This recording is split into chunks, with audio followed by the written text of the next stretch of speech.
Quick question. Are you aware of the Ship of Theseus paradox? The Ship of Theseus paradox is the concept of identity. Let's say, hypothetically, the captain of a mighty ship named Theseus needs repairs. The wood planks, nailed and glued together, are all starting to rot and crack. So, the ship captain orders his crew to replace the damaged planks with new ones. Take out the nails and hammer new ones in.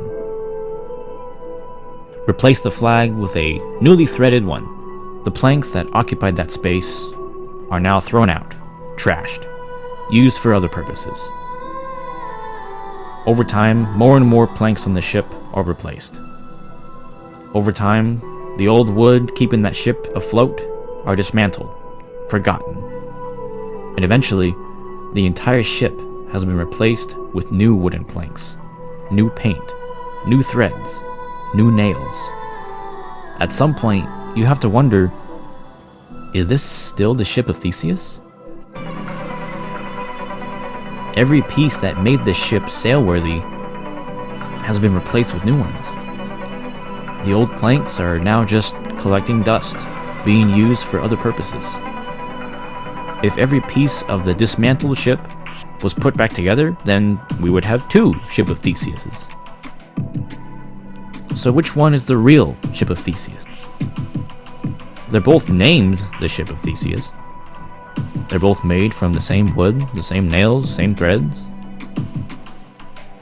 However, some would argue that the older ship carries more sentimental value, as every plank was assembled, nailed, polished to build this mighty vessel. And the newer Ship of Theseus is a fraud. It doesn't metaphorically carry the same weight as the first. But they're both the Ship of Theseus, right? Clair Obscur Expedition 33 is a game that, for me, came out of nowhere. It was added to Game Pass and I thought, neat. Another game on Xbox Game Pass. I'll try it out. The artistic design looks very Elden Ring, and the soundtrack and the trailers are pretty good. I wonder if this game will be any good. Learn from those that came before. Lay the trail for those that come after. Tomorrow comes! Going to take everything.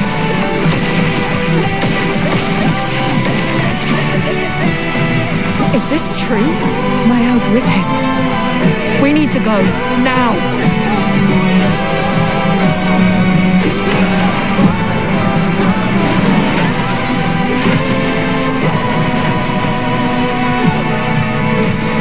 Who are you?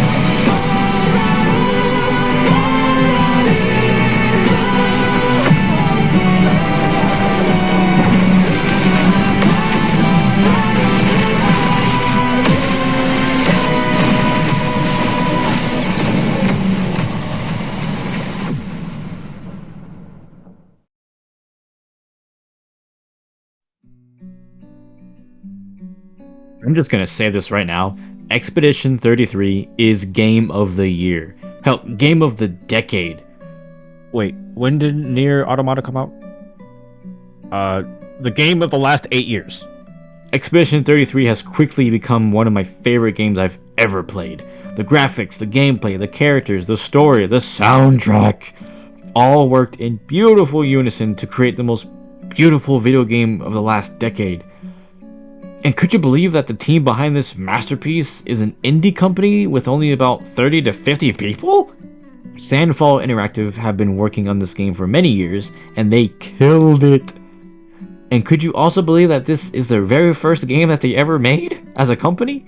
Holy shit! This game deserves all the praise it's getting and more. The Game of the Year. There is no topping this, no challenge whatsoever. In this video, I'm going over how SANDFALL Interactive painted a masterpiece. This will be part 1 of a series of videos I will be making of Clair Obscur Expedition 33.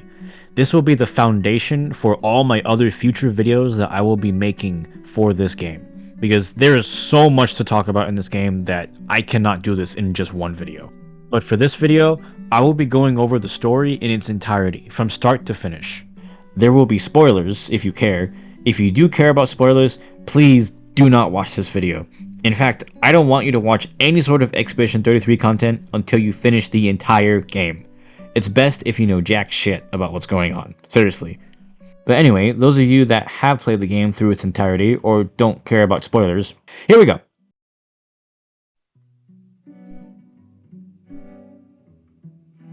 "67 years ago, the fracture began, destroying most of the world's population and sending Lumiere, the main city, into the ocean. A towering monolith was erected into the sky, and a giant gray woman stands guarding the monolith and paints a number on it every year. Each year, the paintress paints a descending number from 100 down to the current year, 33. Each time a new number is painted, anyone who is that age or older is gommaged, essentially dusted away into flower petals. Each expedition's goal is to put a stop to the paintress and the gommage.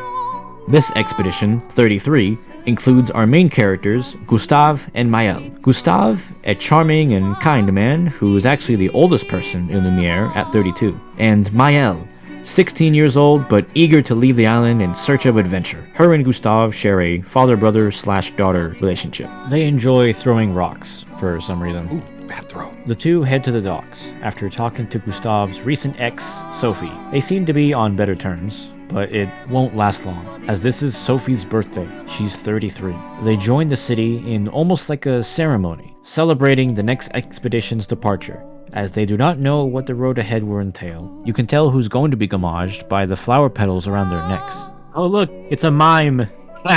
Get it? Because it's a French game, it's made by French people, there's a mime. Oh my god, it's attacking!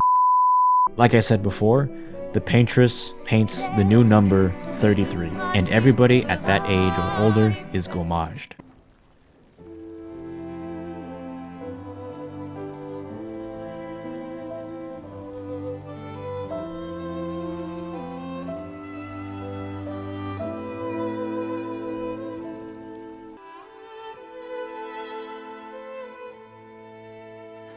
I'm here.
The festival is then held at night, which there aren't very many people this time. They have 5 tables at least. You're free to talk to many characters like Ciel, Lune, your own apprentices who give you a journal to write about all your different discoveries for your apprentices to read when you come back. The expedition sets sail for the continent.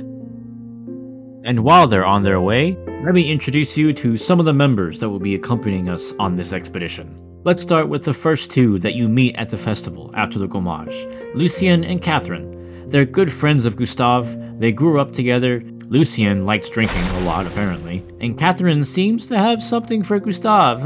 You got someone interested in you, buddy. Ciel was a good friend of Sophie's before she passed. Ciel likes to drink as well.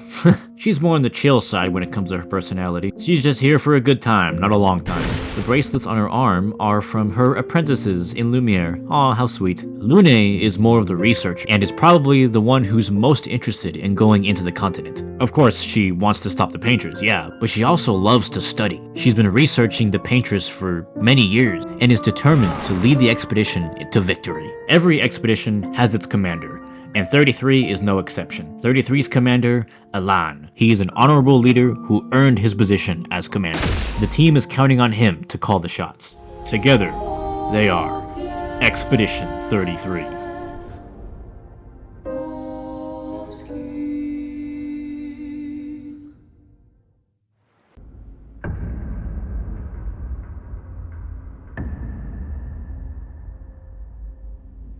As they arrive, they are greeted by a man. An old man.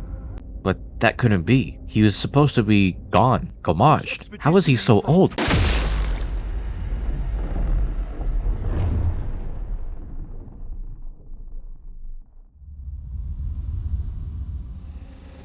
Fall back!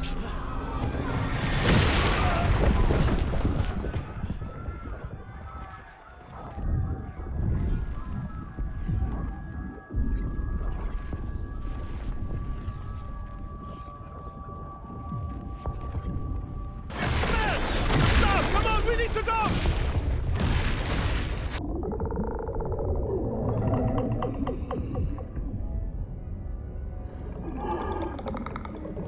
Ah! Run! Come on, move! Fucking snap out!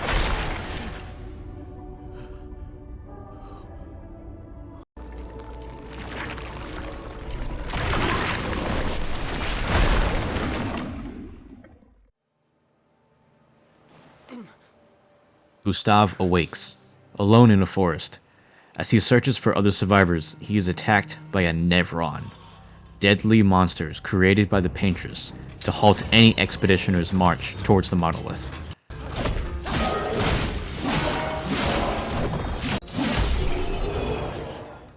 Afterwards, Gustav finds the expedition.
You do that, we both die.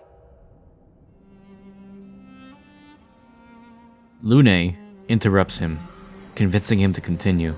Lune tells him of a rendezvous point at the indigo tree, so they make their way there. Halfway, they encounter a peculiar Nevron. This one, pure white and not hostile. It asks for pure light, so it can follow the Paintress. We can actually find something to light his lamp, and he talks about following the Paintress into the light. Not sure what that means exactly, but moving on.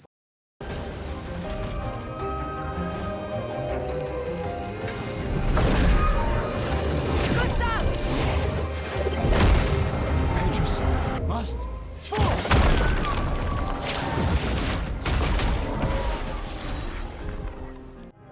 Finally, at the tree, they find a note written in stone. Maelle is alive. She's in a region called the Flying Waters. Gustav doesn't hesitate to go look for her, while Lune is skeptical of whoever wrote this note, as she remembers to follow protocol and is focused on the mission. Gustav manages to convince her to follow.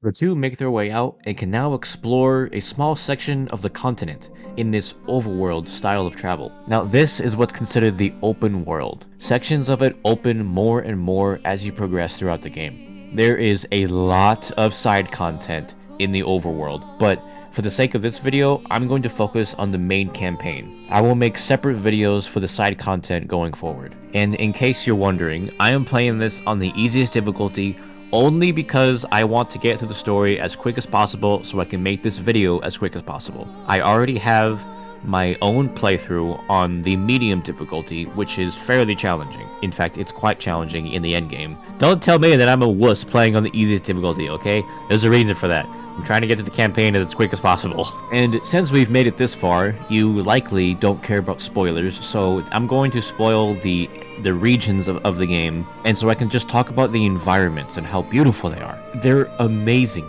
Every region that you enter is completely different from the one that you just left. The entire world is just so beautiful. I don't have a script for this part, so I'm just kind of going off the top of my head, but the world building is just incredible. Everywhere you go, there's always something to look at, something in the sky that's just so beautiful to look at. You can't help but just stare at something for an extended period of time. On one side of the map, you have the Tower of Lumiere of where you left. Your home was right there. And on the other side of the map is the menacing presence of the Paintress and its Monolith, with a giant 33 painted on it. That's your goal. That's where you're trying to get to. And with every region that you complete in the main campaign, the Monolith gets closer and closer. Surprisingly closer, but then when you open the map, it's not that close at all. There's lots of different side content areas that you can enter that don't exactly have a significant impact on the story, but they are worth going into with just the art styles alone. It's so beautiful. I could talk about this for hours, but I'm just gonna leave this here. Again, I don't have a script for this part, so this is all just on top of my head. Anyway, moving on. Before they die of exhaustion, they make camp. Gustave and Lune have a debate on whether the expedition is worth it at this point. They've lost everyone. The entire expedition. Wiped out in moments. I am not letting Maelle die out here. I'm taking her home. What? No, no, no! We have a mission! Oh, fuck the mission! Fuck the mission, Lune! What are we gonna do, huh? Tell me. What are we gonna do? We're gonna take down the Paintress, just the three of us? My gun and your sparks? I didn't take you for a coward. I'm not a coward. You swore the oath. When one falls, we continue. Yes, I know. When one falls. When one falls. Not if, when. We knew not all of us would make it, but we continue. As long as even one of us stands, our fight is not over. But I'm not afraid to fight, it's just Maelle, she's... Maelle swore the same oath. I know that! She chose her life. You and I...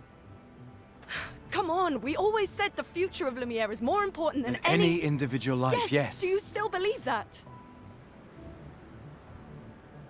Do you still believe that?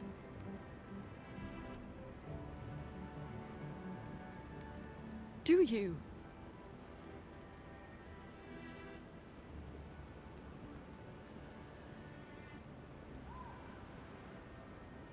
I hope I do.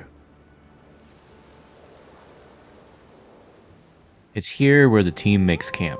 Get comfortable since you're going to come back here a lot. Here you can rest to refill the team's health, increase your character's stats if you level up, and even write in the journal of Gustave's apprentices. With each milestone you can write in the journal, so when you come back to Lumiere, your apprentices can read everything you wrote.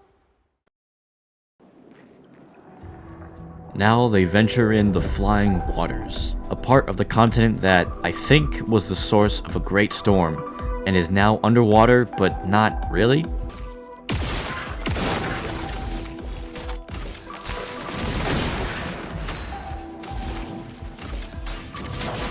Feel the burn.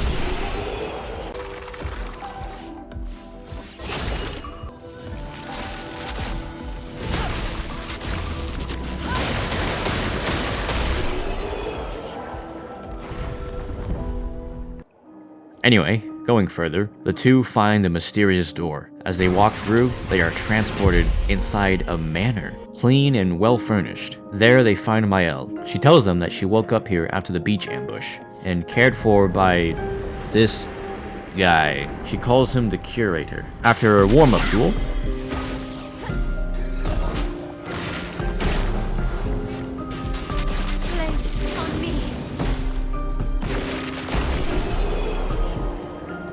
They leave the manor and meet a Gestral, strange, friendly, and often dumb, wood-like creatures that can resurrect after death. This one, named Monoco, tells of a Gestral Sanctuary where they can find shelter and a way to cross the waters to get closer to the Paintress. But they need to talk to Greif first, the chef of the village. I think he means chief. The trio then make their way out of the flying waters, but not before being attacked by a Nevron named Goblin. And now that we have a full expedition team, for the most part, I want to talk about hold on, give me a second.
What was I talking about?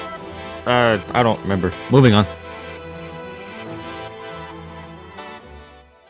You know, that's the insidious thing about the Gommage. It's predictable, almost gentle.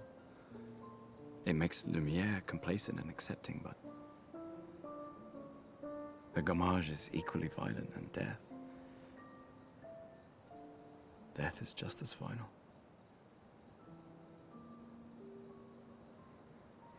I've been having nightmares. Look, if death approaches, I want you to run.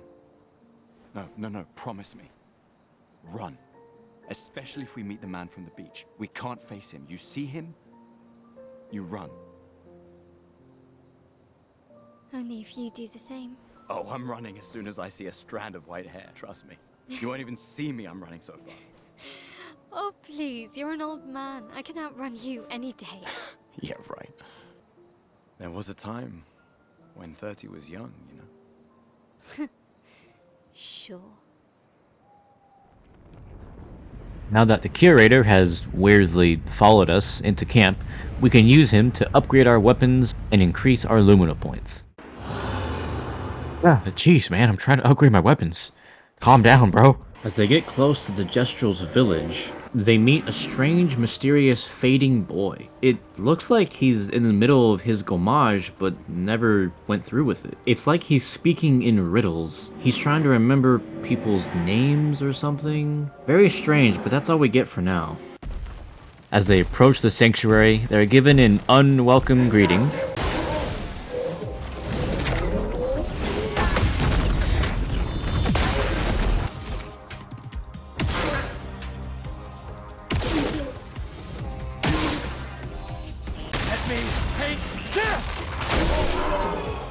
They reach the sanctuary. You're free to explore the whole village. I actually recommend you do. There's a lot of really goofy and wacky Gestrals lying about. Sometimes you get mugged. Sometimes there's a Gestral just sitting at a fire. A lot of silly and wacky things that the Gestrals are up to. They talk to Greif, who tells them in order to cross the waters, they need to speak to someone named Esquies. In order to gain access to Esquies, we need a password, which Greif is kind enough to give to us after we defeat her champion. Her champion turns out to be Maelle, another 33 survivor. After a friendly reunion, Greif tells them the password, and the password is, "Get out of my way." They need to shout it as loud as they can, apparently, to the person guarding Esquies Nest. So, off to Esquies we go. Now I remember what I was going to talk about. Now that we have the full team, now is a perfect opportunity to talk about the gameplay. I'm sorry I'm doing this so late. I wanted to do this when we have the full team and not spread the gameplay elements around the entire video. I wanted to make one big section involving gameplay. I didn't want to spread Gustav's, Maelle's, Lune's, and Ciel's gameplay across the entire video. I wanted to put it in one section of the video. So here it is. Clair Obscur Expedition 33 is a turn-based combat game. Each character and enemy taking an action based on their placement in the timeline. Now, hold on, I can already see some of you in the comments saying, turn-based? I hate turn-based games. This sucks. I'm not playing it. For which my response will be, shut up. Honestly though, if anything, you can just lower the difficulty and just breeze through the game if you don't like it that much. But you should. Seriously, give it a shot, because this game's gameplay is extremely fun and satisfying. Now, it's not exactly like the typical turn-based games like Final Fantasy or Pokemon. Well, to be honest with you, I never played any of those games, so what do I know? But regardless, in Expedition 33, when enemies attack, you have the opportunity to dodge and parry their attacks. Dodging is the easier option and doesn't exactly give you an advantage in combat. It could potentially give you the opportunity to learn the enemy's attacks before you start parrying, which is much harder to do. Parrying their attacks gives you an extra action point, and if you parry all of their attacks in their turn, you will perform a counterattack and deal high damage to them before you even make a turn. Speaking of action points, these are your main focus when in combat, as gaining action points allows you to perform more powerful attacks and abilities. Using a base attack gives you 1 action point. Usually use this for when you have no action points available, or you want to save your action points for the more powerful abilities. Simply beginning your turn also gives you 1 action point. Most abilities you use require you to enter a QTE. Okay, hold on. I know the QTEs. Hold on. The QTEs in Expedition 33 are actually engaging. It helps keeps you in the fight without dozing off while you watch the fight play out. Yes, there is an option to disable it, but I highly recommend not doing that. It's extremely easy to pull off anyway, so just deal with it. Oh god, am I turning into a Dark Souls player? Each time you attack an enemy, their break bar will start to fill up. When it's full, using an ability that breaks an enemy will break the enemy, and they will be stunned for their next turn and not be able to play. Some abilities benefit when enemies are broken and even increase their stun duration. Using special tints, or basically potions, gives you the edge when you need it the most. Energy tints can give an extra ally action points, revive tints can revive an ally from death, and the healing tints give an ally a certain percentage of health, depending on how strong your tint is. Every playable character has their own unique fighting style and weapons which can be mastered in multiple different ways, depending on your skill loadouts. Let's start with Gustav. He's the more basic and all-around good fighter. His special perk is overcharging his mechanical arm to deal extreme damage and breaking the enemy. But that's all we really see for now. I don't want to spoil too much. A lot of his abilities are locked. You'll need to progress further in the game, about a quarter in, to unlock his other abilities, but I won't spoil what they are. Lune is the more complex character when it comes to her weapon and abilities.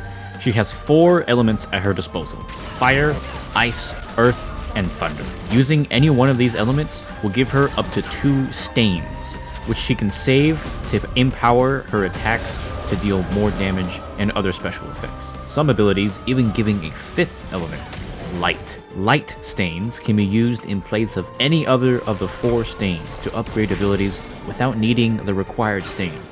For instance, the ability Ice Lance uses 1 earth stain to deal more damage, but if you have at least 1 light stain, it can be used in place of the earth stain without needing the required stain.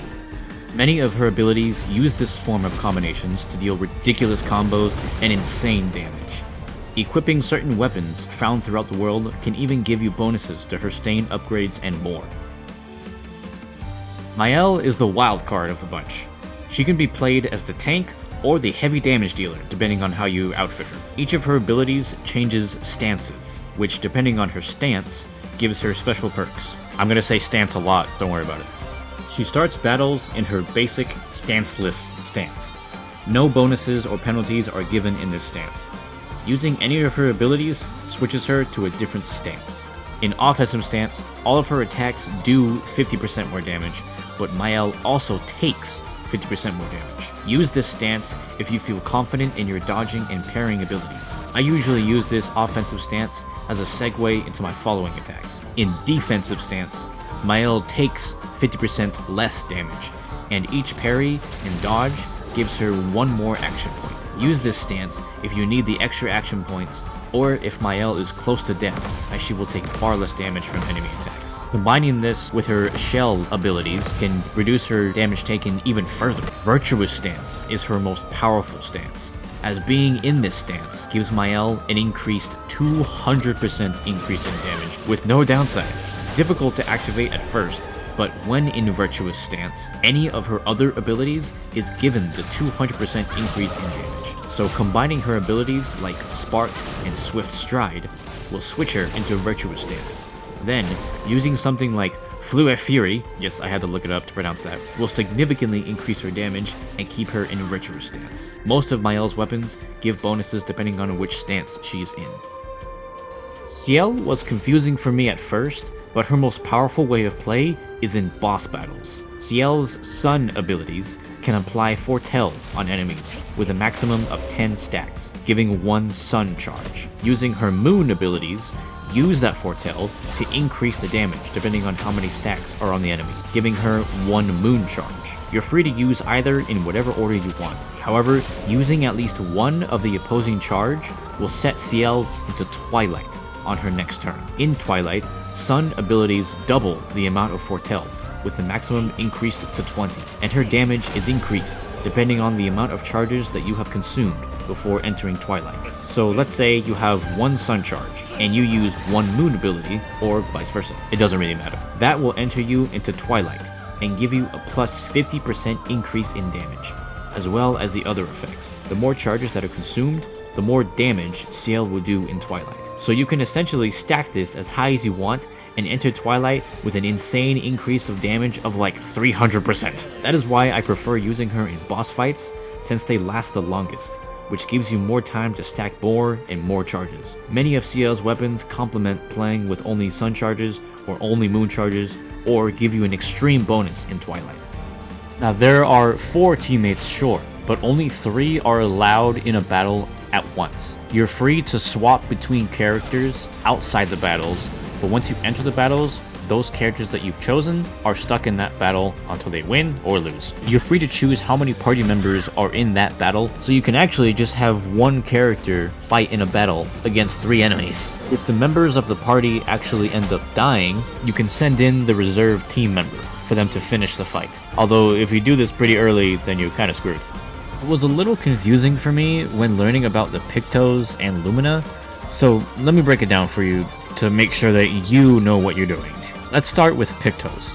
Firstly, Pictos are actually something that the expeditioners use to increase their power in the story. It's actually a story element. But anyway, think of Pictos as enchantments, giving a passive buff as well as stat increases while equipped with a maximum of 3 Pictos per character, and only on that character. Passives like increased counterattack damage, giving an action point when the battle starts, being immune to specific status effects, giving more damage when your health is low, and more. When equipped during battles, the Pictos bar will fill. When played in a battle at least 4 times, the Pictos will then be available to use with Lumina points. Thanks to Gustav's invention, the Lumina Converter, it can be used to consume a Nevron and capture its Lumina into Lumina points, I think. Lumina points are a way of equipping multiple Pictos at once, but without the stats increase. So you will still get the passive bonus, but not the status bonus, like extra defense or speed or something.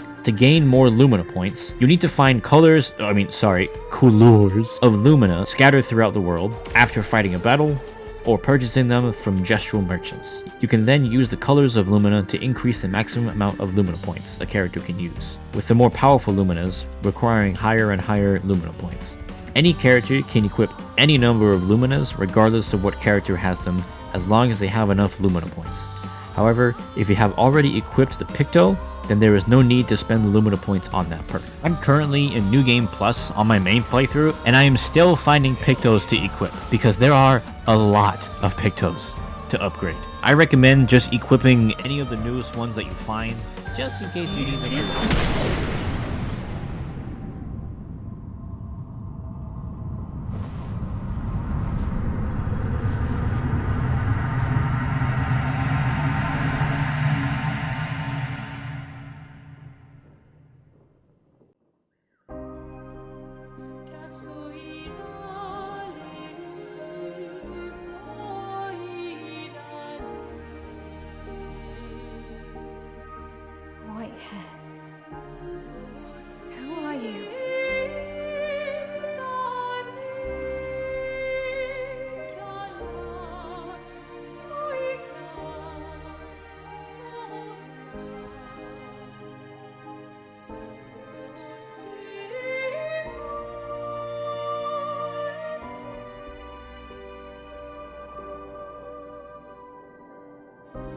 Amicia,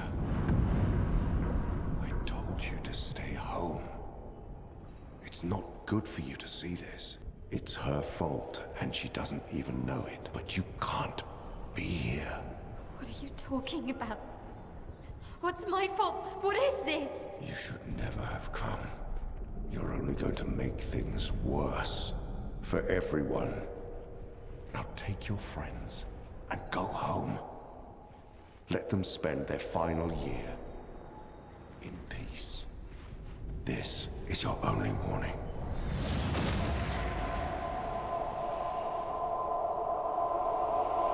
Hope I was able to hold up, what just happened? Maelle? Hey. Hey. Same. I saw him. The white-haired man and this woman. Hey. Breathe. Listen to me. You're safe. Do you understand? Okay? It's over. Well then, that was creepy. Let's go to Esquies Nest. Yeah. Golgra said to shout the password as loud as we can. Well, Gustav,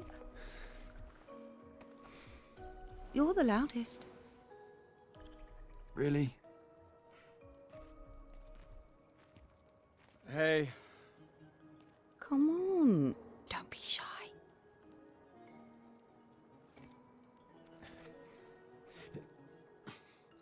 Get out of my way! Jeez, tu pochino ma parino. No. It's the password.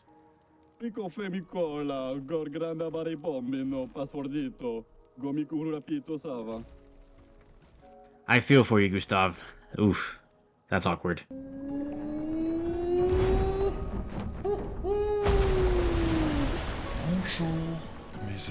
They find Esquies, who is really just a big flying marshmallow dummy, but they need his help to cross the waters. Esquies recognizes Ciel in particular, and says she's a bad swimmer. Ciel remains confused.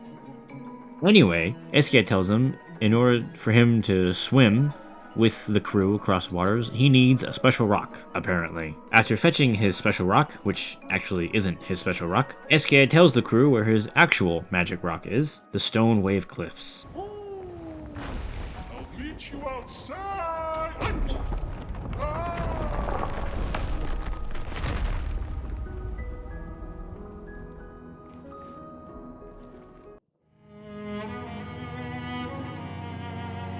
I see why you like throwing rocks.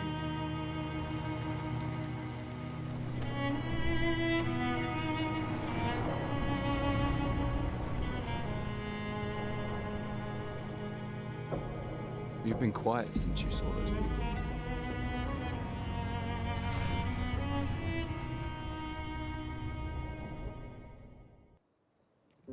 It felt like they knew me. Like, actually knew me.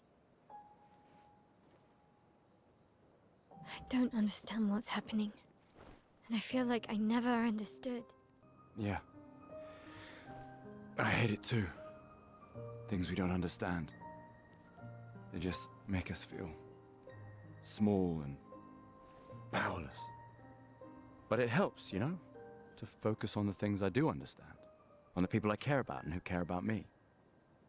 And, you know, now I feel a little less lost, because at least we're lost together. What? What? Stop it. Too cheesy? No. Well, if it makes you feel better, I was even more lost when I was 16. I heard that was because you were only thinking about girls. Yep, but guess what? The girls weren't thinking about me at all. I believe that. Yeah. You can talk to me, you know. We're family. Well, that's what the paperwork says, at least. Well, the paperwork probably says we're dead too, so... Yeah, probably. Ooh, nice one. I know. I told you, don't get cocky. It was... okay. You taught me great. Nah.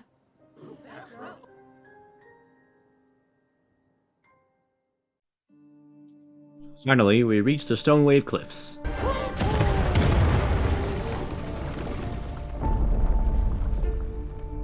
Note to self, don't mess with Esquies. This area is pretty big, so let me just save you some time.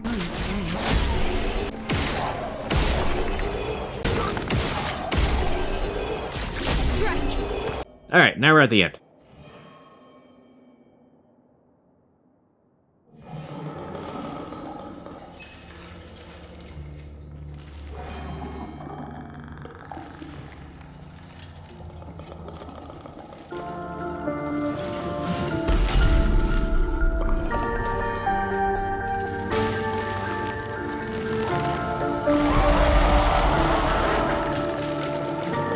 Alright, let's get rid of him. The rock should be nearby.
Easier than expected. Hey, don't jinx us. No need to invite misfortune.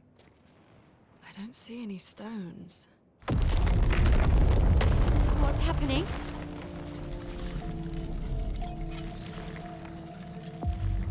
Misfortune.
Yay, Esquies has his weird rock thingy. Now we can sail across the waters to get to the paintress. Gustavo and Maelle have a moment together. They want to throw some rocks just for good luck. It's a good milestone, you know? A very touching moment. I'm starting to really like Gustavo and Maelle's characters. They're really cool. I really hope nothing bad happens.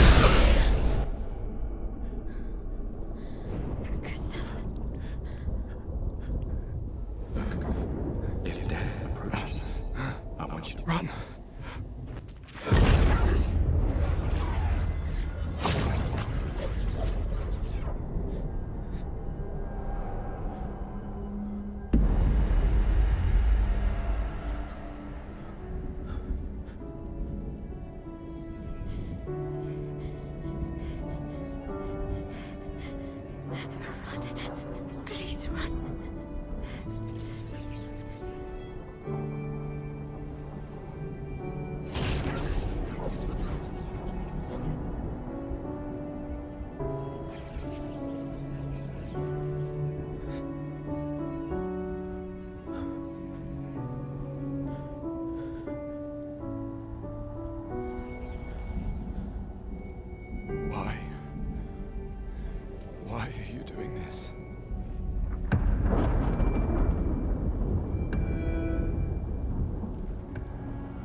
strand of white hair, trust me. You won't even see me otherwise. For those who come after. Right? No. You promised! We always said the future of Lumiere is more important than any individual life, yes. Do you still believe that?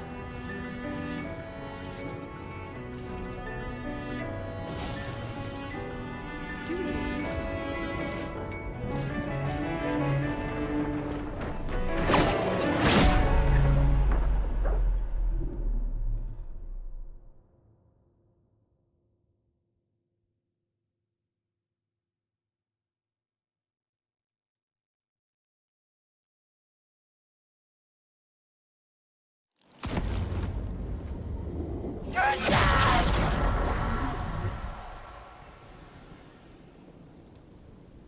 You won't yet understand.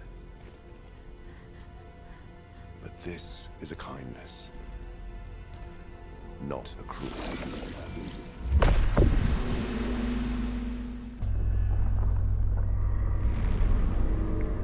You let her come. You know she's too weak for this.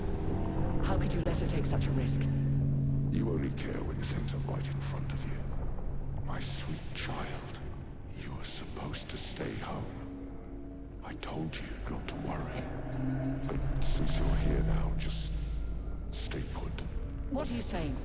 You must go home, now. This does not involve you. When this is over, we'll go home together. No!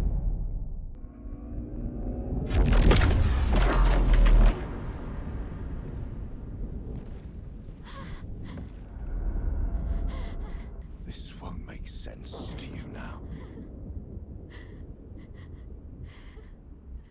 But we both want what's best for our families. I'm sorry you're caught in the middle, but I did try to warn you.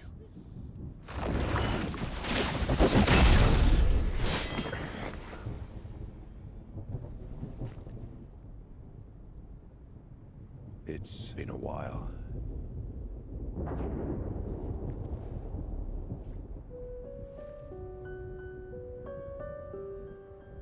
Stay out of this. You chose to walk away. You don't get to come back now and interfere. You've lived more than a lifetime. It's time to let her go. A lifetime. A lifetime with my family torn apart. No. I want my family back. It's not your family. But she is.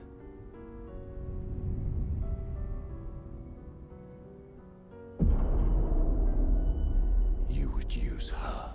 She chose to come. I didn't make the rules between you two. You all right? It's okay. I'll handle things here. Get back to your friends.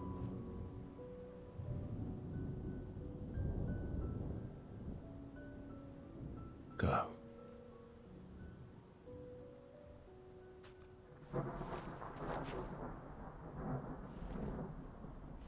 So that's it.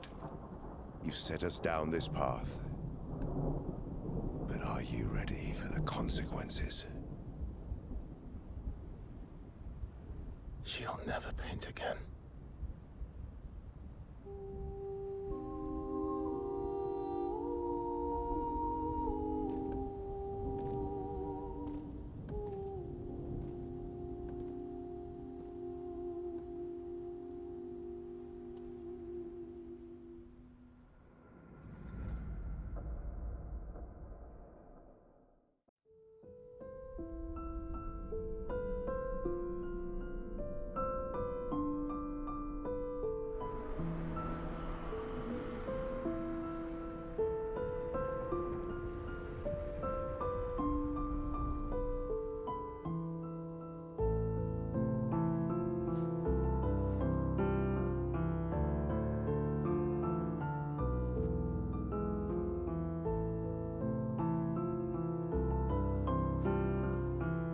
Ciel.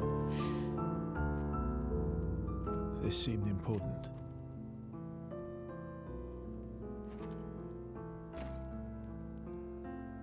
If you want to reach the Monolith, the best path is through the quarry up north. Who are you? And where did you get that expedition uniform? Strange way to say thank you. Sorry I couldn't save your friend. I'm wearing an expedition uniform because I, too, am an expeditioner. First expedition. Expedition 0. Expedition 0?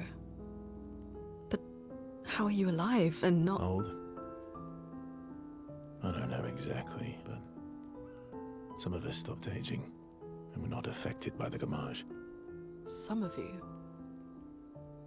Like the man on the cliff? Renoir, our commander. Why? Why did he massacre our team? How could he turn on his own people? He believes his immortality is a gift from the Paintress. Killing her would kill him too, and he enjoys living forever. And you don't? Burying everyone you know while you live on can weigh you down a bit. I couldn't help your friend, but perhaps I can help you. You want to join us? If you don't mind the company, yes. So, if I want to kill Renoir, I have to kill the Paintress first. What's your name? Versa.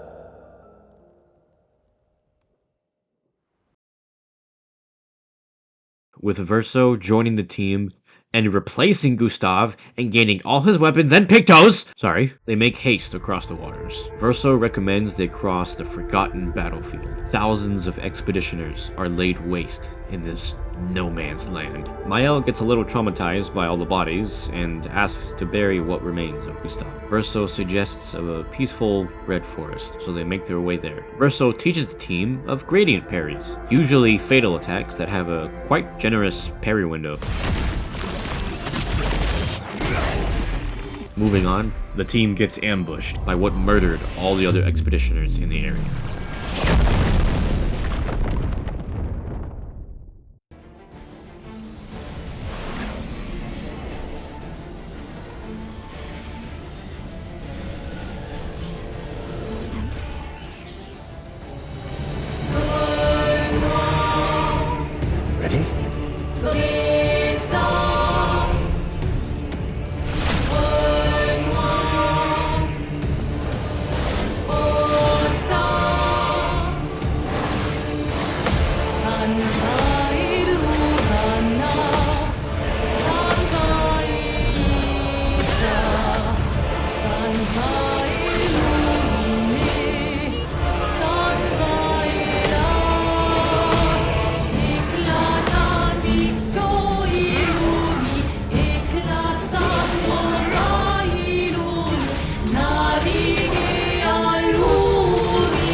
that strong, but you did well. You learn fast. They find the lonely tree to bury Gustave and pay their respects. Couldn't wait for me, could you? I wish we could. Rest easy, Gustave. I'll finish what you started. The paintress, Renoir, they will pay. No more dome. Just open skies. I'll save them, Gustave. Emma, your apprentices, everyone. You can leave it to us. You were always there for me. I'll save them. Say hi to Soph for me, yeah? We could never tell if you were my brother or my father. But to me, you were both. Best brother and father I've ever had. When one falls, we continue. Thanks for being my family.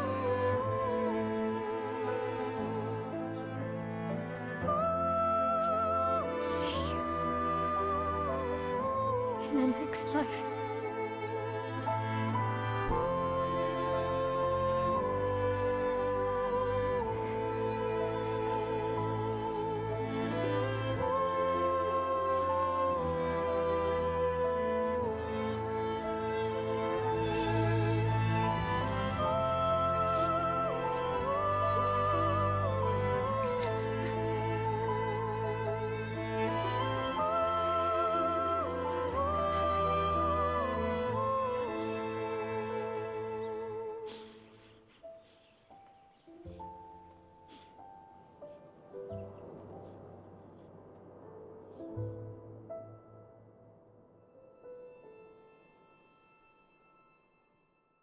Verso knows of an old friend that can help them on their journey. His name is Monoco. The team will need him if they are to take down the Paintress's heart in Old Lumiere. If that's destroyed, the barrier protecting the monument will be destroyed. So, off to Monoco Station. If Monoco's not here, that means...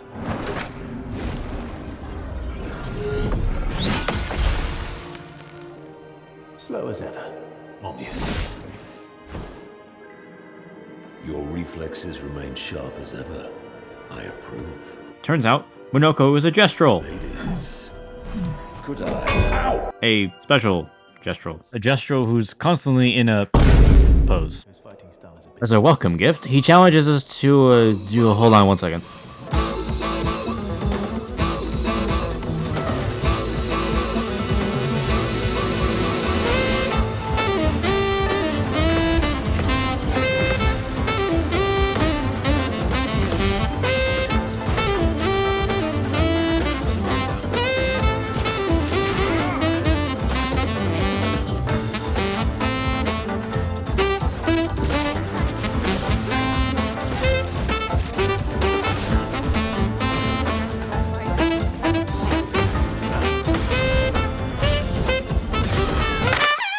Enough, Reggie.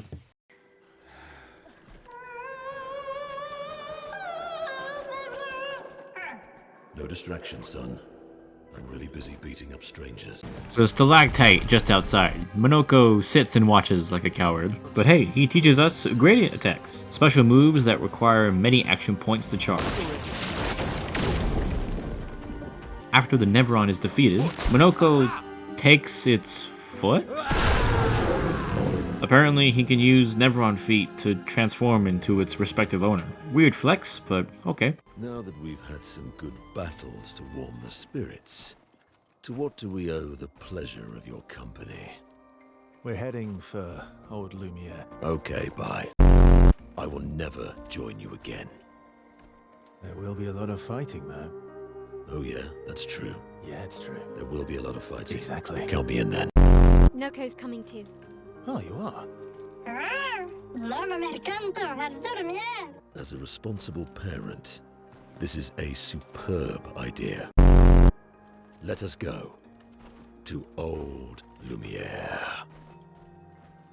Now Monoco is a playable character. I did not expect this at all. This got me super excited on my first playthrough. I did not expect to play as a Gestral. It's the same feeling I got when acquiring the Draupnir spear in God of War Ragnarok. A great comparison, by the way. A great game too. And now that Verso and Monoco are part of the team, I'm once again going to talk about their gameplay just briefly, not as extensive as the other characters since, you know, there's only 2 of them. So let me just talk about that real quick. Verso's thing is that he uses what's called his perfection. Every time he deals damage to an enemy, or dodges or parries, he gains 1 perfection. Gaining enough of it increases his rank, from the lowest D to the highest S rank. Verso loses an entire rank when he takes damage from an enemy once per that enemy's turn. When at S rank, he deals the most damage, but many of his abilities benefit from other ranks, like C or B, giving extra bonuses. Verso can be difficult to play if you're bad at parrying or dodging, which in that case, use his lower rank abilities more often, and save the higher ranking abilities for when you have perfected your parrying. Anyway, Verso can also be used as a support sort of character, buffing his allies, giving action points, and even taking all the negative status effects and applying it to only him. Verso's weapons also allow him to gain perfection in certain scenarios like breaking an enemy or not losing perfection at all, but lose a damage bonus. As you probably already could tell, Monoco is the most unique playable character. He likes collecting feet, which is a bit weird. Your lovely feet make a fine addition to my collection. If Monoco is in your party when an encounter is defeated, he will collect an enemy's foot. Afterwards, you can then equip that ability and transform into the enemy that you collected that foot from, and use their own attacks against them. Each ability he uses will turn the bestial wheel a certain number of times in a clockwise direction, landing on a mask. Wherever the bestial wheel lands, buffs the corresponding abilities in a certain way, landing on a balanced mask, heavy mask, caster mask, or the agile mask. However, rarely it will land on the almighty mask, and give an extra increased buff to all abilities, regardless of what you use. It's actually very fun using the enemy's abilities against them. It's actually quite comical. That's how it feels! I'm just a huge fan of the sport. Monoco's weapons typically give special bonuses like starting battles in a specific mask or even buffing the almighty mask. Now to Old Lumiere, the place where Lumiere was before the fracture. Apparently, the fracture sent the entire city miles across the continent. A large structure is in the way, and Verso asked Monoco to show— God damn it, Monoco! Why the hell did you— Sorry, I fucked up. I just wanted to show off. We just have to regroup. The others should be fine. The team now separated. Lune, Ciel, and Monoco make their way to the Paintress's heart, and Ciel finds another one of Esquies' special rocks. Yippee! There, Lune reads a journal from Expedition 58. Shocked by what she's read, Lune insists they look for Verso and Maelle. Meanwhile, Verso vanishes midway through their walk, and Maelle approaches a large manor. Inside, a mysterious woman figure, much like the curator, stares at her. Verso rushes from behind and attempts to attack, but is pushed back. Renoir then walks out. The more familiar mysterious woman is behind him and the figure. It's revealed that Verso is Renoir's son. Right, can we talk about this later? I'd really like for you all to survive this. Now they must fight in an attempt to enter the manor. Hold on.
Everyone all right?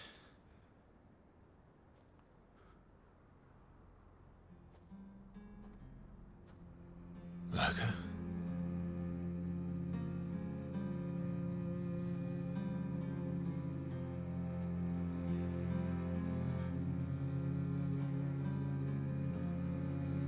Monoco's broken.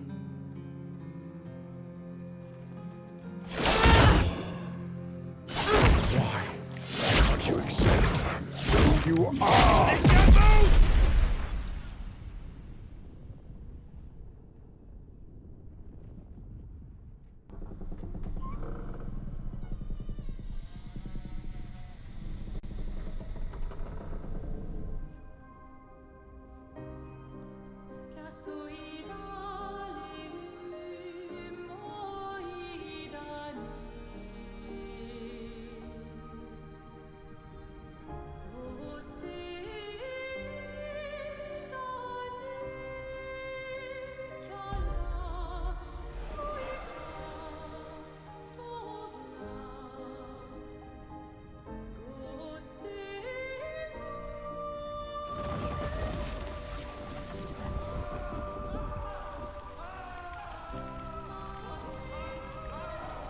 What is that?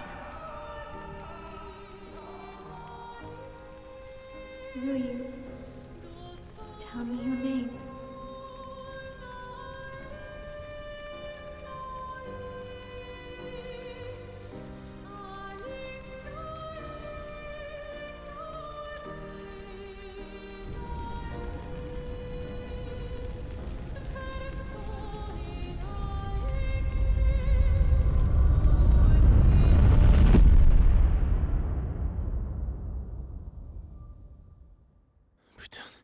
Where did it go?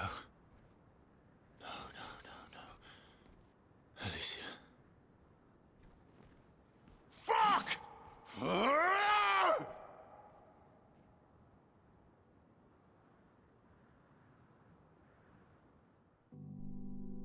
Back at camp, the team then discuss of another way they can reach the Paintress. Lune read in Expedition 58's journal that there is a weapon capable of destroying the barrier that protects the Monolith, but they need the Curator's help in order to craft it. In order to craft said weapon, they need an extreme amount of chroma, and in order to get that extreme amount of chroma, they need to kill 2 axons, very giant and very dangerous Nevrons. The first axon, Visage, on its own island, in an infinite sea of faces. Scattered all over the terrain are faces with all manner of emotions. Further, the axon reveals itself and sends a messenger, apparently inviting the team to engage the axon. Side note, I actually recommend not taking the other paths to destroy the other masks, as that will weaken the axon boss fight. It's actually a more interesting and engaging fight if you do not destroy the other masks first. But, I mean, if you want the extra content, then sure, go ahead.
People want so badly to know what's behind the mask.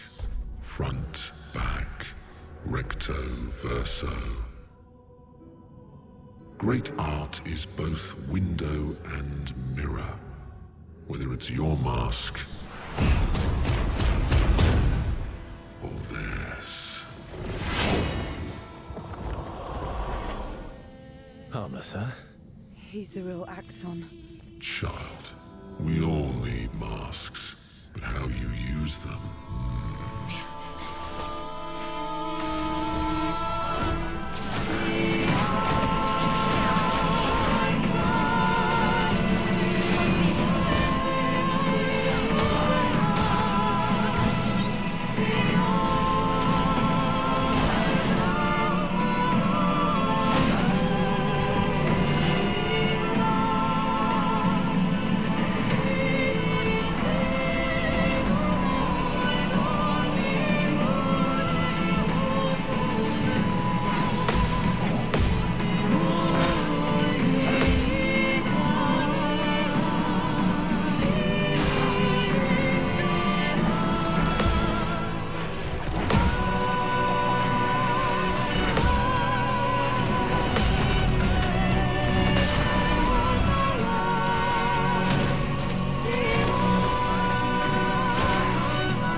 It is me.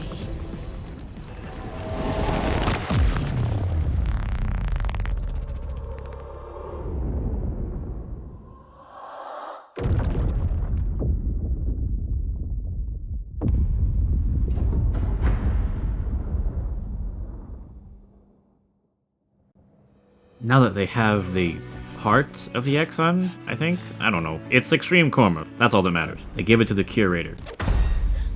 Next, the Sirene Axon, a giant dancing and singing woman who can entrance the weak-minded and manipulate emotions. They call her she who plays with wonder. Sirene creates illusions of people that everyone has lost. Lune's parents, Ciel's husband and baby, Gustave, Monoco, but with Verso, it doesn't work. So she gets pissed and they fight.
I have no idea why, but Lune isn't affected by Sirene's final move and allows Lune to take her chroma.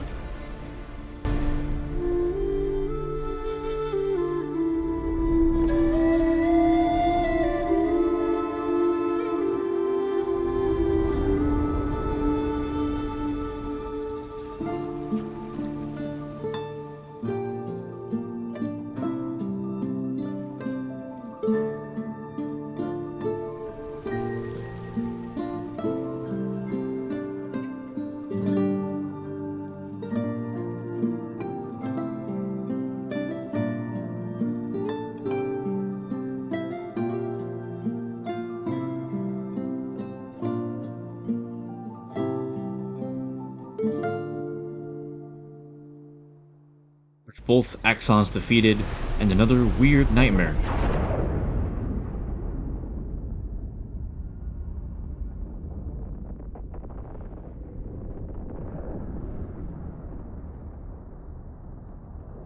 Is it you again?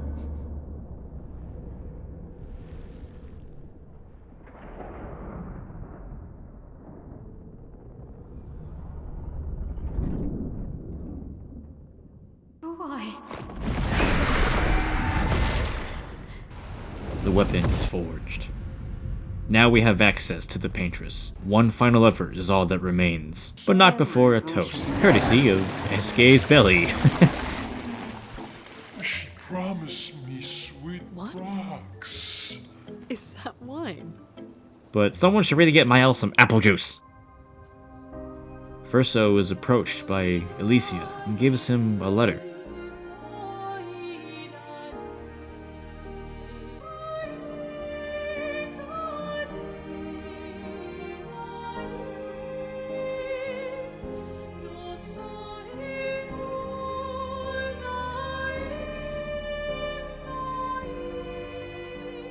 My beautiful sister doesn't need this ugly mask. You embrace her, yet you're condemning her to die. You brought him here. I'm not here to fight. But my son, do you know what it means to disappear into nothingness? Have you thought through the consequences? Not just for you, or even me, but for them. Their memories, their dreams, their love for each other. Who really is the one painting death, and who paints life instead? We exist and we will exist for as long as she wants. You want to spoil what we've been given. Sometimes we paint the bars of our own prison. Your despair blinds you. You think you're ready to pay the price. But are you willing to let them pay the price for you? May everything be decided before their very eyes.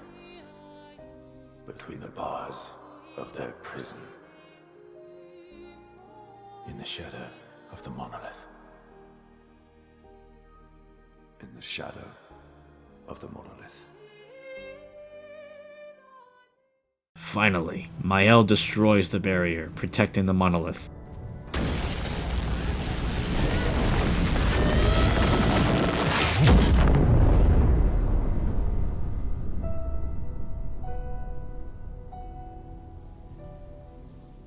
So here we are. Sorry, I want to take a screenshot. The Paintress in the flesh. It's time to put an end to the cycle. Every step we've taken has led us to this moment. The first sail to the continent, battling hundreds of Nevrons, Gustav's death, the Axons, and now we're here. The reason we keep fighting is staring, sort of, right at us.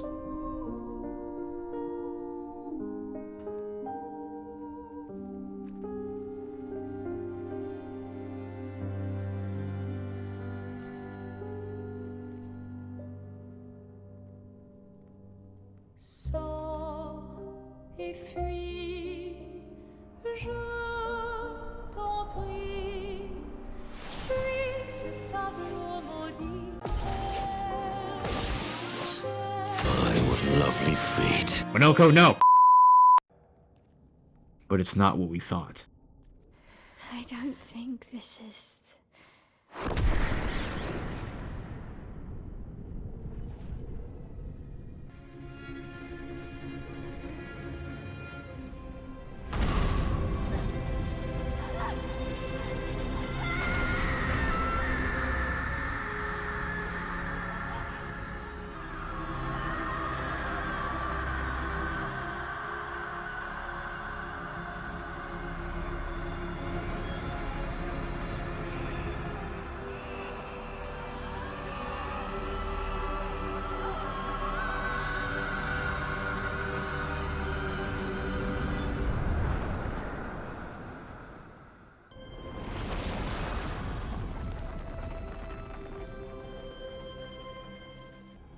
Follow her.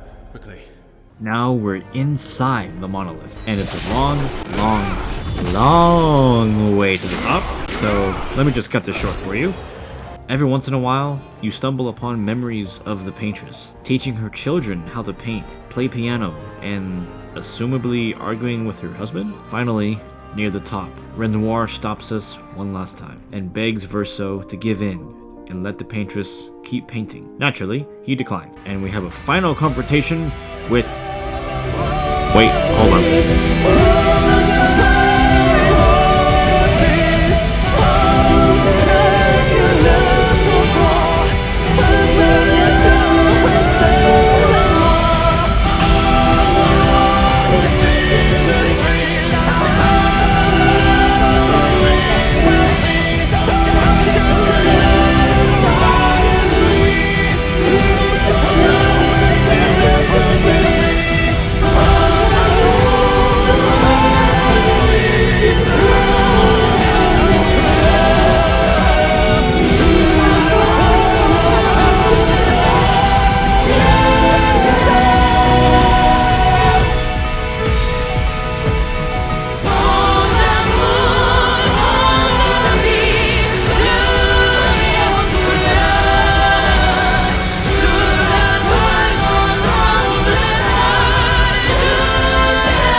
Now one obstacle remains, the paintress herself.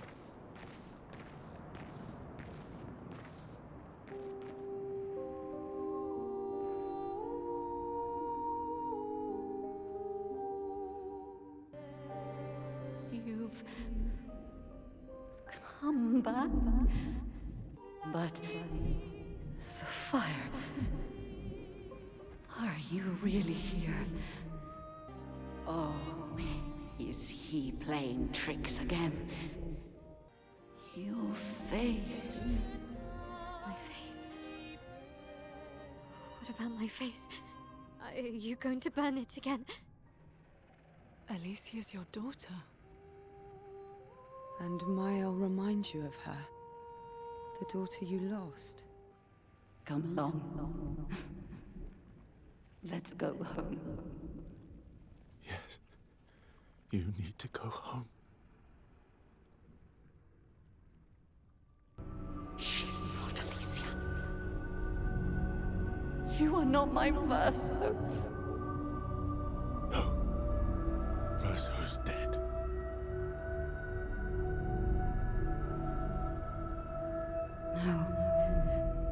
No. You are his creations, not mine. You will not take this canvas from me.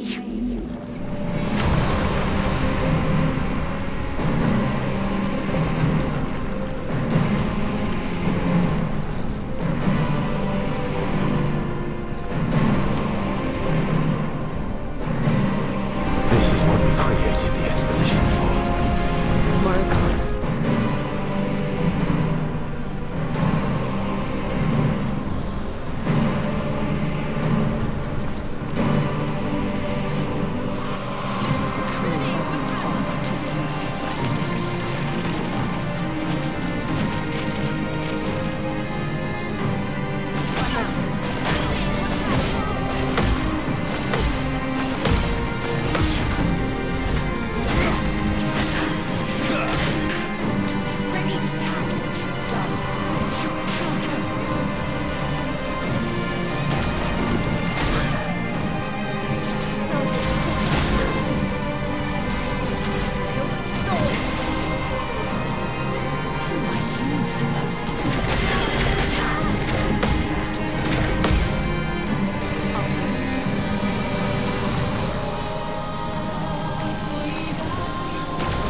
Midway through the fight, she summons the Axon Paintress. Verso calls for Esquies and gives him another special rock that apparently he's had this entire time.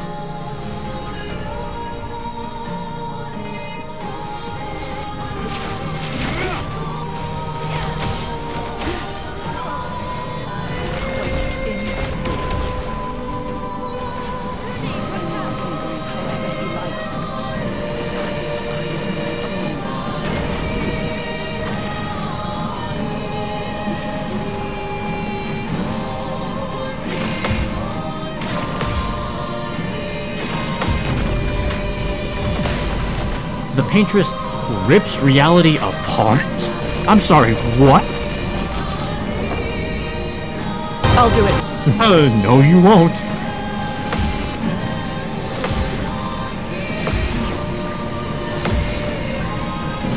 Oh, hey, we actually did.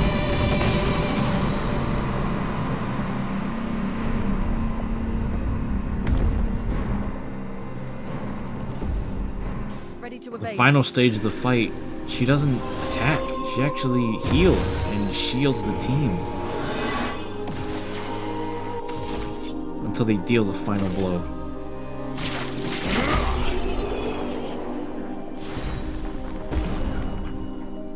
The damage cap is unlocked. Let's go!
Let's go home.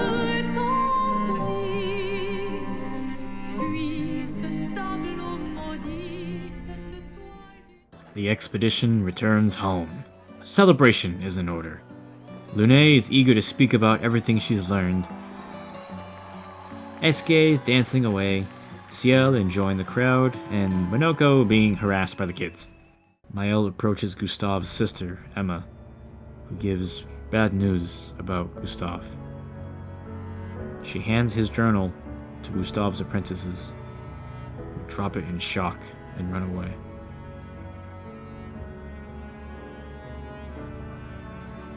Verso sits at the dock and finally reads Alicia's letter. Brother, I tire of the conflicts and deceptions that plague our family and theirs. So, I entrust you with this letter. Whether you give it to her is up to you. I'm at peace with what's to come. When the time comes, I hope you will be too. Maelle, it's a strange feeling watching you with my brother, laughing and smiling, without the scars or the memories that afflict me. Alicia, as she was meant to be, not this painted version that I am. My family, a facsimile of yours, and this world, a mirror, painted by your mother, the paintress, to stave off her grief, Seeing your expedition through would plunge us all into the abyss. For in ridding the world of the Paintress, you'd lose the sole force standing against the one who would erase us. The one who invokes the flowers of the Gommage. An act of love. For he does love her. Your father. On her monolith, she paints a warning for us all. Of the few she can save as her power wanes. We all wish for our families to thrive. Your family, however, believes only one can survive. But perhaps you'll find another way. You who have lived amongst us. Perhaps you differ from your father and your sister, as I differ from mine. Your mother paints life, whilst your father, death. What will you paint?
So now this is a flashback, 16 years ago, at the Monolith year 49. Okay, get ready for all of your questions to be answered in the greatest exposition dump in the history of exposition dumps. Ready? So it turns out the world we've been exploring is a fake world called the Canvas. In the real world, the painter is actually Elise's mother, Aline, the head of the Painters Council. Aline has a special power to paint entire worlds inside of the canvas and essentially places consciousness inside said canvas. She passed down this talent to her husband and their children, Clair, Verso, and Alicia. Verso uses as basically a playground with his sister Clair. Verso painted the majority of this canvas, including Esquies and Monoco. Using context clues, we can assume that the people that we meet inside the canvas that are fading are actually the people in the real world. Aline painted the canvas to remember Verso, who's actually dead. Real world I can't do that. Real world Renoir, who I will call Papa now to make things simpler to understand, wants to convince Aline to move on and destroy the canvas. Real world Verso died in a fire caused by an organization called the Writers who are at war with the Dishonor family, maybe, I think. Maybe they're just exaggerating. Alicia is blamed for the fire mostly, and by the way, Maelle is Alicia, she just doesn't remember who she is in the canvas. Alicia was heavily scarred after the fire, losing her voice and an eye, which is why canvas Alicia has a mask. Clair, Alicia's sister, created the Neverons to trap the expeditioner's chroma inside them so Aline can't use it. Clair doesn't give a damn about what's happening in the canvas, she's more focused on what's happening in the real world. The number on the monolith represents how much power Aline has over the canvas. The lower the number, the easier it is for Papa to create the number on the monolith this is so hard. I have a stutter, this is not helping. The number on the monolith represents how much power Aline has over the canvas. The lower the number, the easier it is for Papa to erase her oldest creations, hence the Gilded Gommage. Except for Canvas, Verso, Renoir, and Alicia. Them three are immune to Gommage since they are part of Aline's finest creation. Real Alicia hides the canvas from Aline that is tasked to help Papa in the canvas but has second thoughts just before entering, and then it's overwhelmed by Aline's coma and it's basically reborn in the canvas, living on 16 years to lead to today! Oh, Monoco and Noco are their dogs. which is funny to think about. All caught up? All caught up. Good. Moving on. Maelle, or Alicia, it doesn't matter at this point, finds Verso in Lumiere with a new hairdo and outfit. Verso is finally able to explain why he did the things he did. He doesn't want to live in such a fake world. He doesn't like being the copy. Alicia insists that she still sees Verso as real. She still sees the canvas as real. The curator reveals himself as Papa, who is actually much more humble than Canvas Renoir. He sincerely apologizes to Verso for everything he's put him through, and tells him the canvas will be erased. Alicia refuses to let Papa remove the last thing they have of Verso and his memories. They flee on Esquies and Monoco. What? They flee on Esquies and with Monoco. Alicia uses the chroma she grabbed from Lumiere to bring back Lune and Ciel. Hooray, the teens back together! Maelle explains everything. Understandably, Lune is pissed, and strangely, Ciel is cool with it. Using chroma, Maelle can essentially create an army from the corpses of fallen expeditions and assault Lumiere and face Papa. But before they do that, each member has one final request from Verso. Lune wants to know what happened to her parents. Verso tells her he found them at Sirene's island. Monoco wishes to bring Noco back with the sacred river, and Maelle wishes to speak to Canvas Alicia at the third axon. Now, these are optional objectives, but I strongly recommend you do Maelle's at least before you assault Lumiere. It may influence your final decision before the end of the game, and because I think it's so significant, I'm going to go over it right now. Well, first you should get a dazzling suit for Monoco in the floating gambling place thing. Anyway, onto the Axon. First off, it's a huge dungeon tower and absolutely filled with enemies. It's not really eventful besides this builder guy in the middle of it, but anyway, at the top, Canvas Alicia is painting the Axon. She freezes the canvas, and her and Maelle walk inside the Axon. Well, actually the real Axon is their size, but the two have an honorable duel.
And Canvas Alicia accepts her fate and lets Maelle go mage her. Alicia.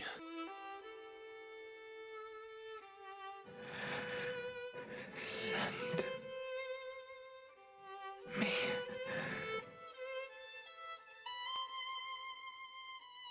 to my family.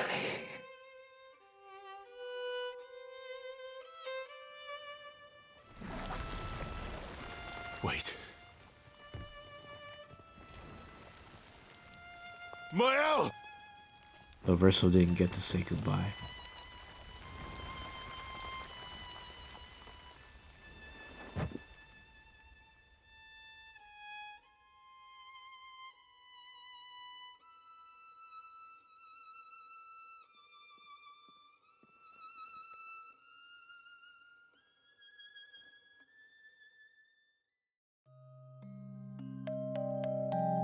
Back at camp, Verso reveals that he's been watching over Maelle ever since she entered the canvas. Since birth, in the canvas, Clair tasked Verso to make sure Maelle was safe. He carefully watched over her, rescued her from the beach, and watched Gustave get killed by Renoir. Because if he was alive, Maelle would have refused to help Verso. Maelle is accepting that Verso told the truth, at least from my decision. She also paints the phrase, "Papa, you go home," on the monolith, which can actually be seen in the overworld. That's pretty funny. And Maelle unlocks her most powerful ability. Literally a delete button. Finally, the end is near.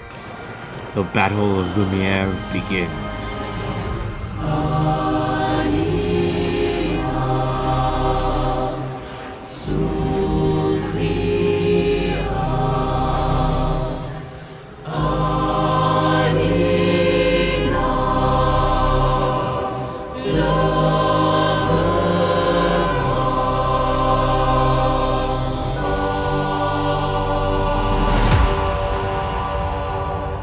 Tomorrow comes.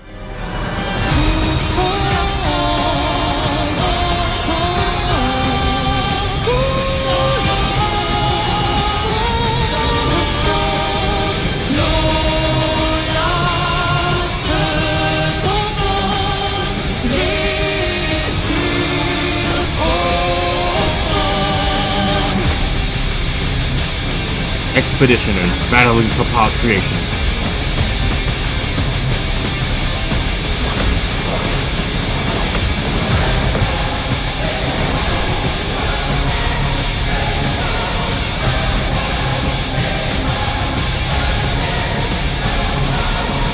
Explosions! Epic music!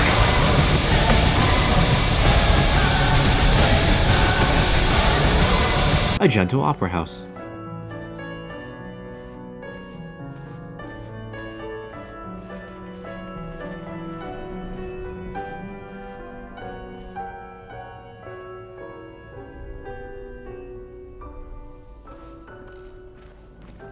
More Nevrons! And here we are. Papa stands awaiting Alicia's arrival. Papa attempts one more time to convince her to let him erase the canvas. It's not like he wants to. He wants her to move on and not be corrupted by grief. Do you really think that I want to destroy this last piece of his soul? Don't. Life keeps forcing cruel choices. We do what we must. After the fire, you wanted me to find new joy in life. And I tried. But I couldn't.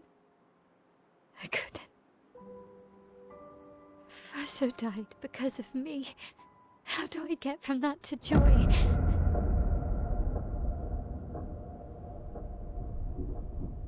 Child, it will get better, I promise you. But this is not the way. Your friends speak truth. And it changes nothing. You can hate me. But that's a choice I must make. As your father, I must look out for you. Especially when you can't look out for yourself. You treat me as if I'm still 5! I treat you as if the shadow from the worst day of our lives is going to suffocate you and take you from us too!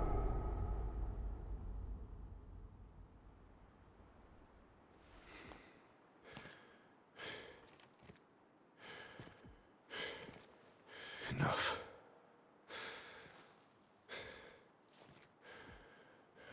I said enough.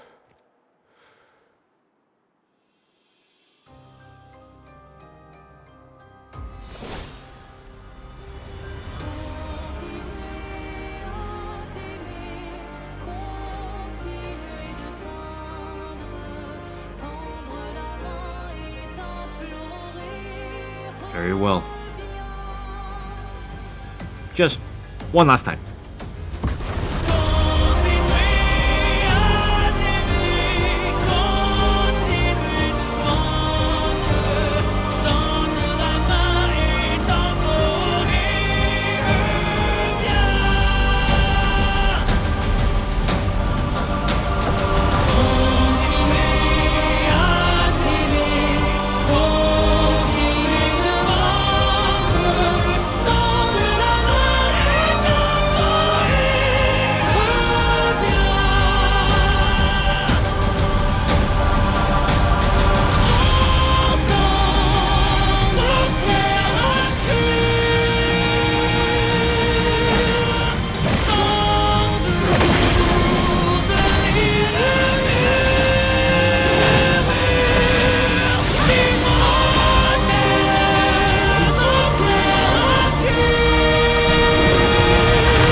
holler. What's the oh my god!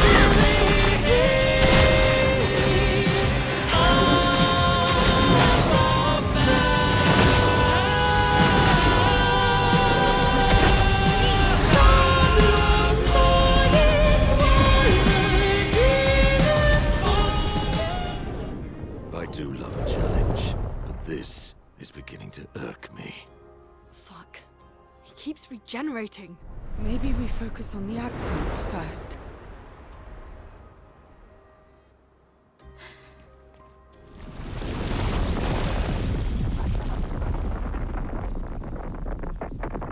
No, she can't.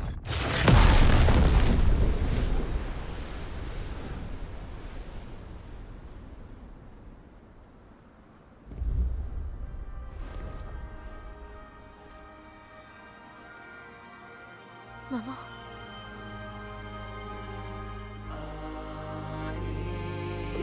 You're going to kill yourself. It's too soon for you to return to any canvas.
was the one who saved me when I lost myself in a canvas. She taught me how to safely use our gift. How to soar without flying too close to the sun. We painted hundreds of canvas worlds, pushing the very boundaries of creation. And she never let me forget that every day we spent here has a price.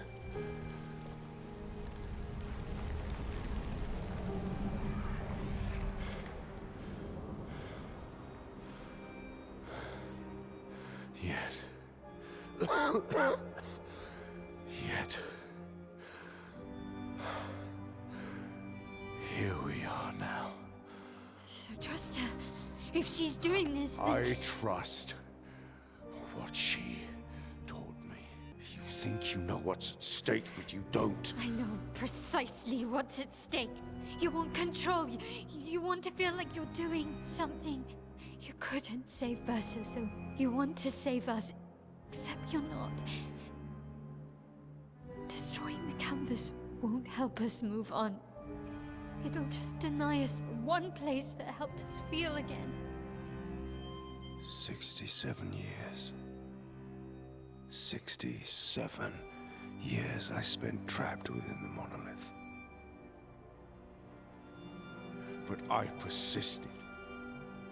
I persisted. Do you know why? Do you know why I cannot leave her or you behind?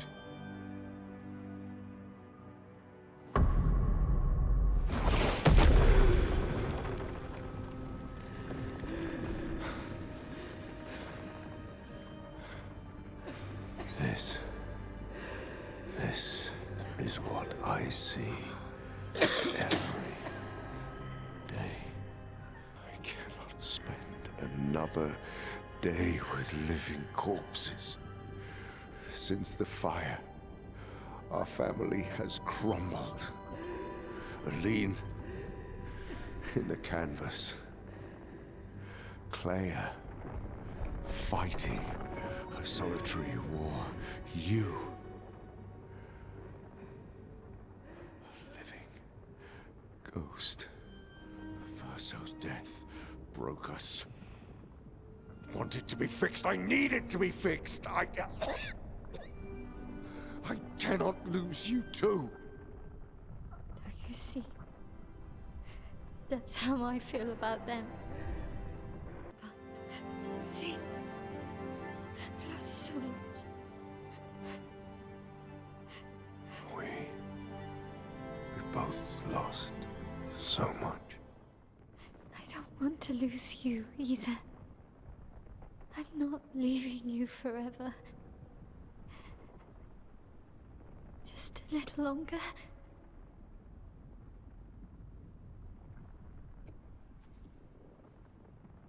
I want to trust you, but...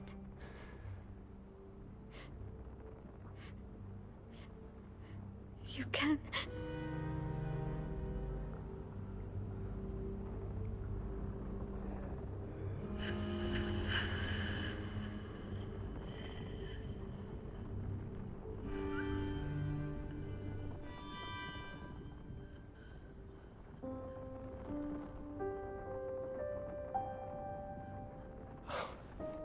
Keep the light on for you.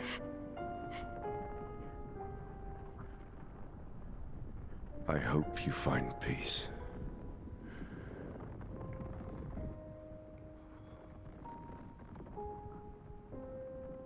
Hold on to each other.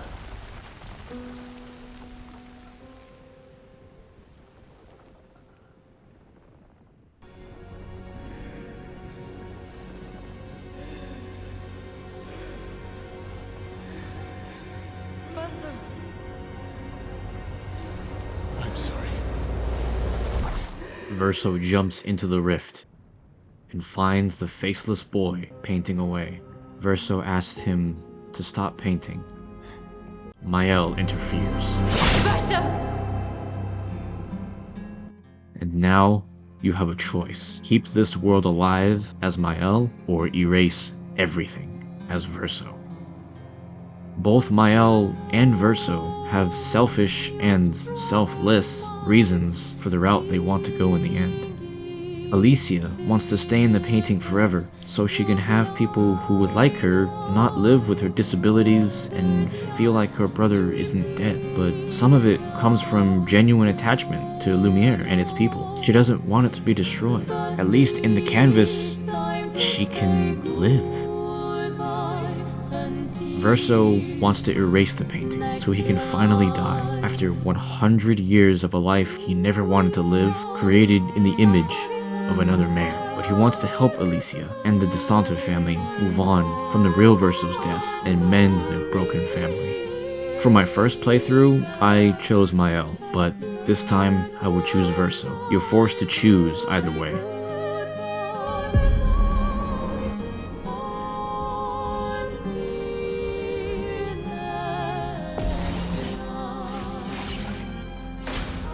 Verso, stop! You can't just decide this for everyone! We're all hypocrites, doing the same thing to each other.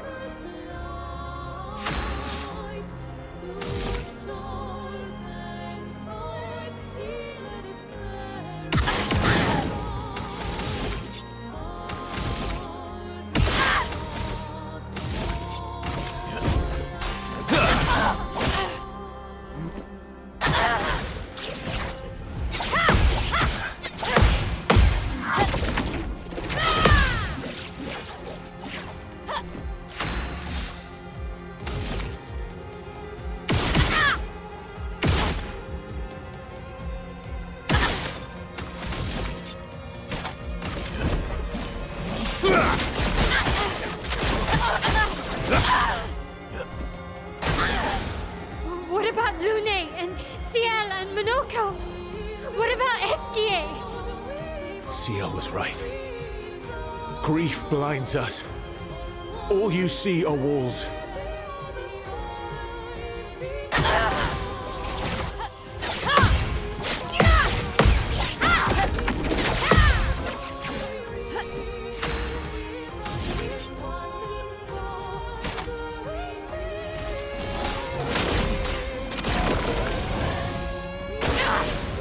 I've lived a long time, Maelle. There are things we could never outrun. I'm so tired, Verso. Please, can we just go home and talk about this?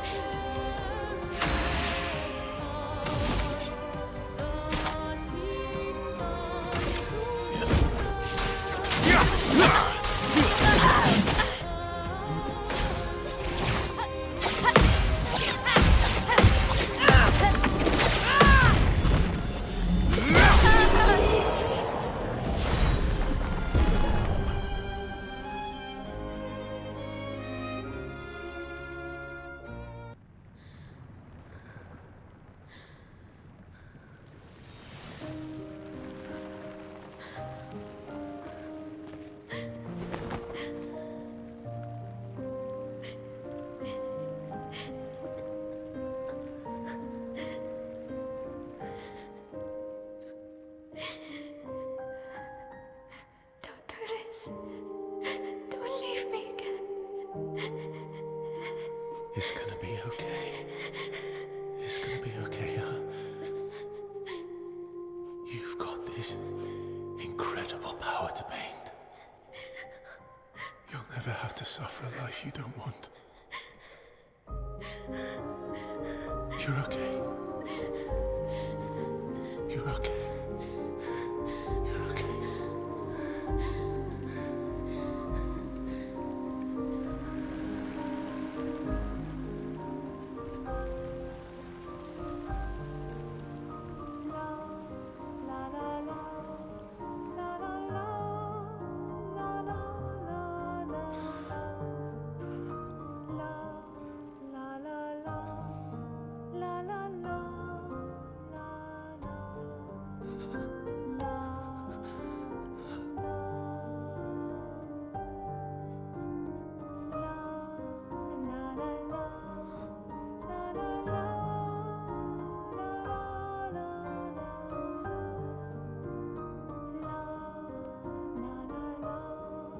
he says goodbye to Monoco and Esquies.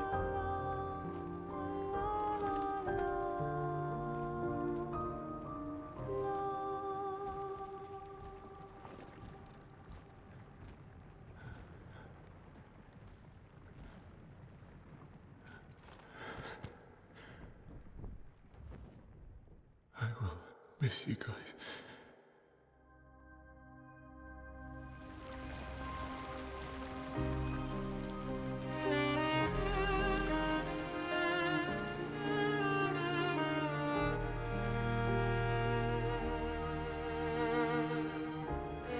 Ciel's expression says, "It's okay. I understand," and wisps away.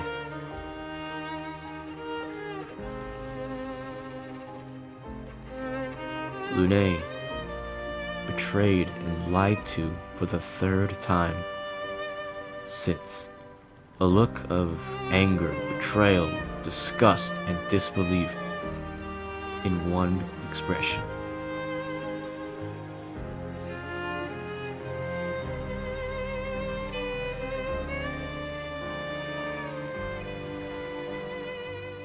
It's okay. It's over.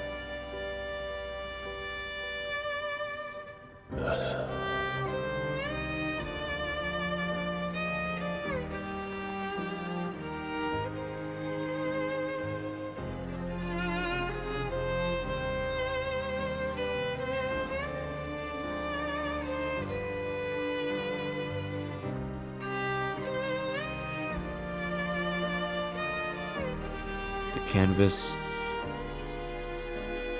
is now empty.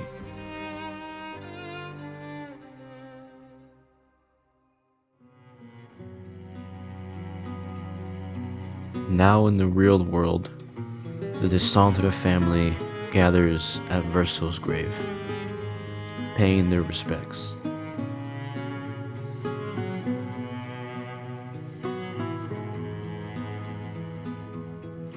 Alicia holding the plushie of Esquies as she remembers the family she once had in the canvas. Lune, Ciel, Esquies, Noco, Monoco, Gustave, Verso.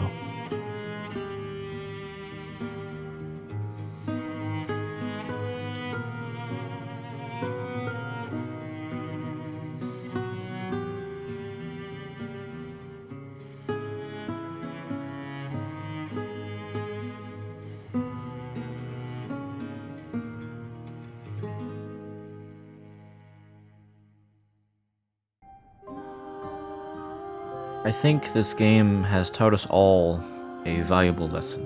There are two ways to deal with grief. The hardest choice is acceptance. To know that those who have passed will never be seen again.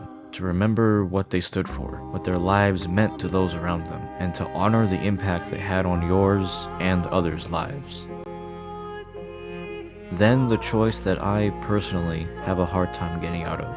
And the quickest way to describe it is denial, nostalgia, and sentimentality.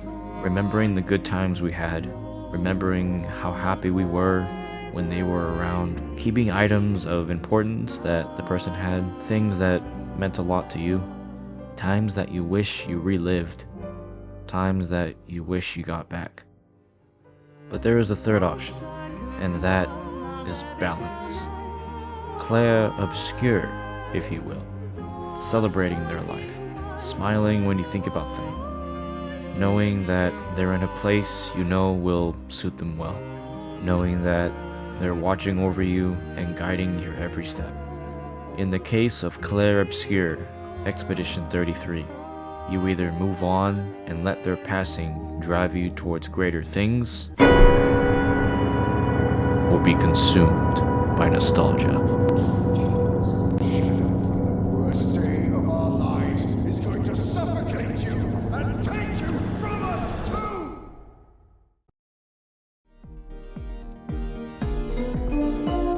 Thank you for watching. I know this was a long one, but I wanted to do this game justice and respect SANDFALL Interactive's vision while still making it entertaining to watch. I hope I helped you appreciate this game if you haven't played it, or if you have, then I hope I entertained you in some capacity. There is so much more I want to talk about with this game. I haven't even touched on all the side content that you can do, like the Gestral challenges, the mimes, Claids, chromatic bosses, Meadows, expedition journals, SANDFALL's obsession with the number 33, the endless gauntlet, or the incredible soundtrack. So if you want more content from this game from me, please make sure to click the subscribe button and like the video, so I know that you people enjoy what I do. It honestly inspires me greatly. Thank you for watching. Subscribe if you want. Tomorrow comes. Adieu, mon ami.